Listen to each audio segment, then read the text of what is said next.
قیدی نمبر 786، کل صبح 5 بجے تمہاری پھانسی مقرر ہو چکی ہے۔ تمہاری کوئی آخری خواہش ہو تو بتائیے۔ کمرے میں سناٹا تھا۔ دیوار پر لگی گھڑی کی ٹک ٹک صاف سنائی دے رہی تھی۔ باہر آسمان میں شام اتر رہی تھی۔ موت اور زندگی کے بیچ بس کچھ گھنٹے بچے تھے۔ جج صاحبہ، مجھے ایک اجازت چاہیے۔ ہاں، کس بات کی اجازت چاہیے؟ مجھے شادی کرنی ہے۔ شادی؟ تم پاگل ہو گئے ہو؟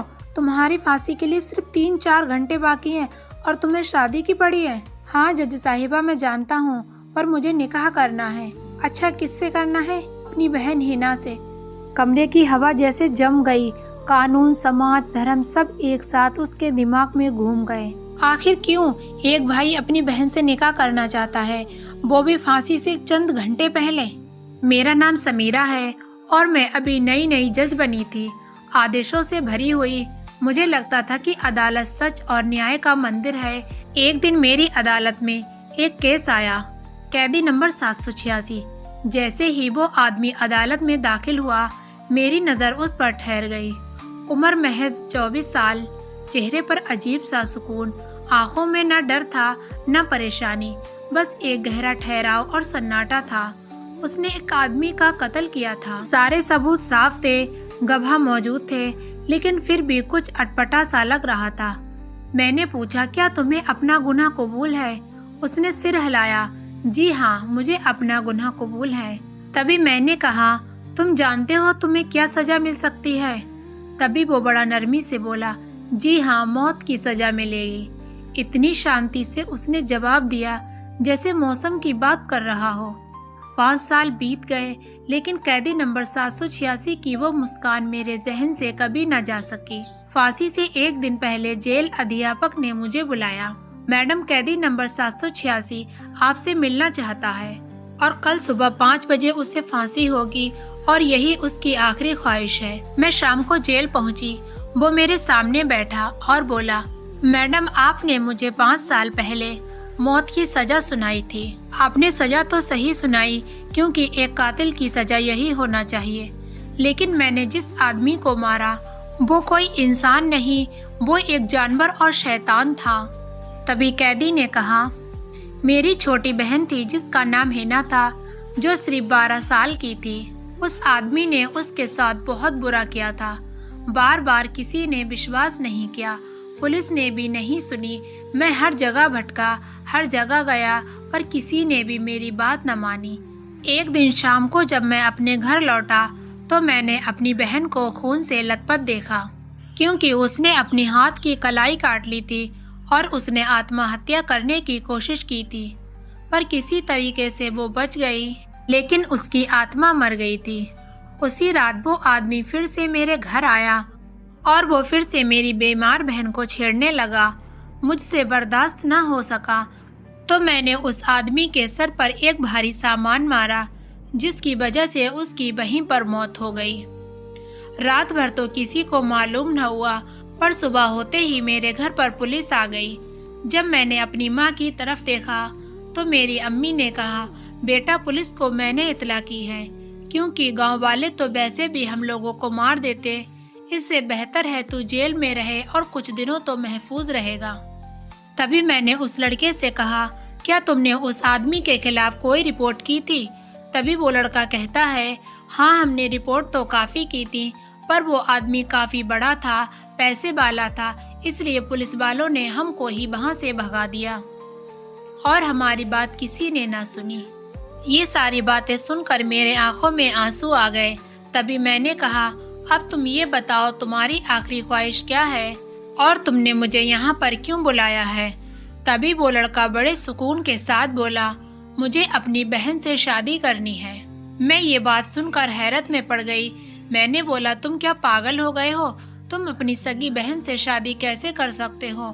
اور تمہاری زندگی کے 3 سے 4 گھنٹے ہی باقی ہیں، اور بہن بھائی کو شادی کی اجازت قانون کی طرف سے نہیں مل سکتی۔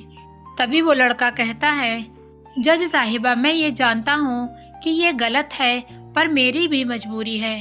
میں نے پوچھا، آخر تمہاری ایسی کون سی مجبوری ہے؟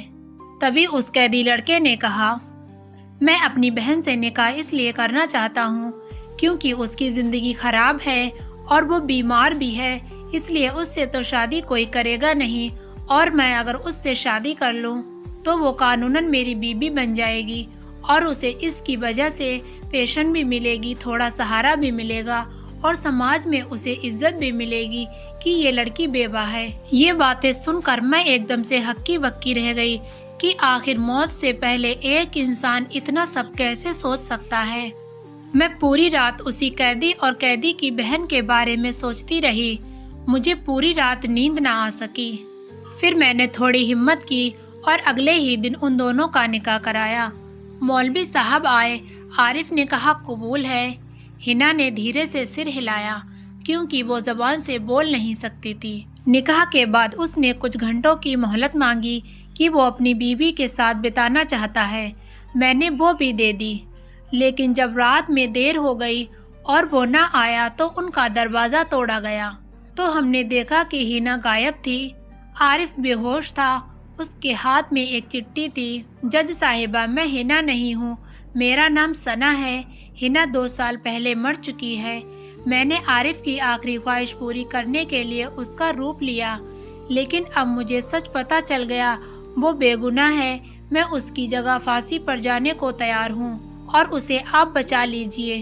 یہ سب نظارہ دیکھنے کے بعد میرے پیروں تلے زمین کھسک گئی اور پھر میرے ہاتھ کانپ اٹھے۔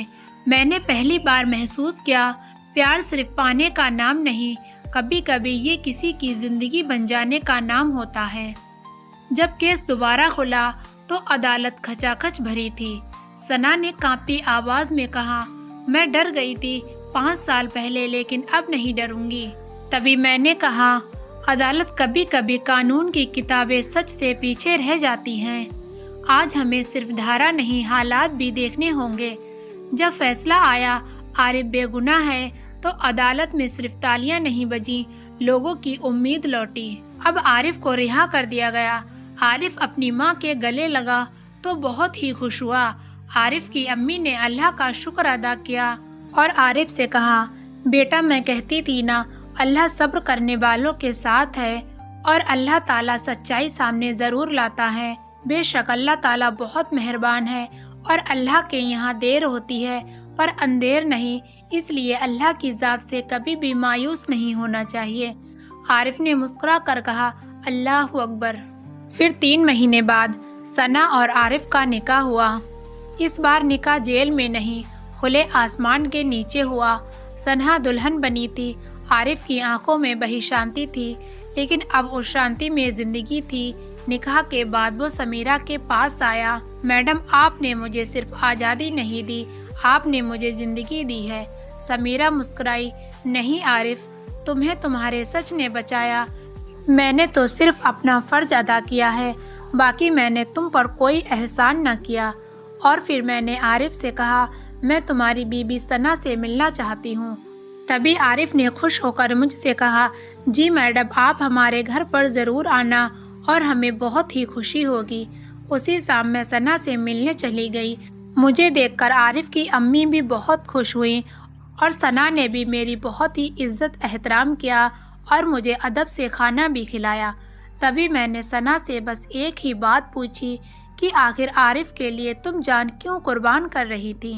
تبھی ثنا نے مسکرا کر کہا، میں حنا کی دوست تھی اور میں ساری سچائی جانتی تھی کہ آخر حنا کے ساتھ ہوا کیا تھا، اور میں ڈرتی تھی کہ اگر میں نے سچائی بتائی اور میں سچائی سامنے لائی اور میں نے عدالت میں گواہی دی تو لوگ میرے اور میرے ماں باپ کے جان کے دشمن بن جاتے، اس لیے میں خاموش ہو گئی۔ پر بات جب عارف پر آئی، کیونکہ میں عارف سے بے انتہا محبت کرتی تھی، تو میں نے سوچا کہ میں گواہی دوں، میں سچائی کو سامنے لاؤں، پر میری امی پاپا نے مجھے خاموش کر دیا کہ تو آخر لڑکی ہے، اونچ نیچ ہو گئی تو تو بھی کہیں کی نہیں رہے گی۔ پھر سے میں خاموش ہو گئی۔ پھر تیسری بار اللہ تعالیٰ نے مجھے موقع دیا۔ عارف کی بہن حنا تو 2 سال پہلے ہی مر چکی تھی، پر جب مجھے معلوم ہوا کہ عارف اپنی بہن سے نکاح کرنا چاہتا ہے اور یہی اس کی آخری خواہش ہے، تو میں نے یہی سب سوچا تھا کہ کیسے میں اس سے نکاح کروں گی اور سچائی کو سامنے لاؤں گی، اور پھر میں اس کی زندگی بچا کر اپنی زندگی قربان کر دوں گی۔ یہ سب سن کر میری آنکھوں میں آنسو آ گئے اور میں نے ثنا کو شاباشی دیتے ہوئے کہا کہ محبت تو ہزاروں لوگ کرتے ہیں پر انہیں مشکل سے 10 لوگ نبھا پاتے ہیں اور تم انہی میں سے ہو۔ تم نے محبت بھی کی اور آخری سانس تک اس محبت کو نبھایا بھی۔ اللہ تم دونوں کو خوش رکھے۔ اس رات جب میں وہاں سے آ گئی تو میں آسمان کے نیچے اکیلی بیٹھی تھی اور آسمان کو دیکھ رہی تھی۔ مجھے لگا جیسے کہیں اوپر ہنا مسکرا رہی ہے۔ کبھی کبھی زندگی ہمیں ایسے موڑ پر لا کر کھڑا کر دیتی ہے جہاں صحیح اور غلط کی لکیریں دھندلی ہو جاتی ہیں۔ وہاں انسانیت ہی اصلی راستہ دکھاتی ہے۔ تبھی میں نے خود سے کہا کہ اگر ثنا اپنی محبت کے لیے جان قربان کر سکتی ہے تو وہ اب اپنی محبت کے ساتھ ایک خوشحال زندگی کیوں نہیں جی سکتی؟ اگر عارف نے بہن کے لیے جان جوخم میں ڈال دی تو کیا سماج سچ کے لیے آواز نہیں اٹھا سکتا؟ اس دن کے بعد میں نے ہر کیس میں صرف فائل نہیں پڑھی، آنکھیں بھی پڑھی، خاموشی بھی سنی، آنسو بھی سمجھے، اور میں نے یہ بھی جانا کہ نیائے صرف قانون سے نہیں دل سے بھی ہوتا ہے۔ ہمیں اس کہانی سے سبق ملتا ہے کہ کبھی کبھی گناہ دکھنے والا چیز دراصل مجبوری ہوتی ہے، کبھی کبھی سب سے بڑا اپرادھ چپ رہنا ہوتا ہے، اور کبھی کبھی ایک انسان کی ہمت پوری دنیا بدل دیتی ہے۔ اس لیے ہمیں کبھی بھی غلط کا ساتھ نہیں دینا چاہیے۔ اور عارف کی ماں نے ہمیشہ اللہ سے دعا کی، اللہ پر بھروسہ اور یقین کیا تو اللہ تعالیٰ نے ان کے بھروسے اور یقین کی لاج رکھی اور ان کا بیٹا انہیں صحیح سلامت واپس کر دیا۔ بے شک اللہ بہت مہربان ہے۔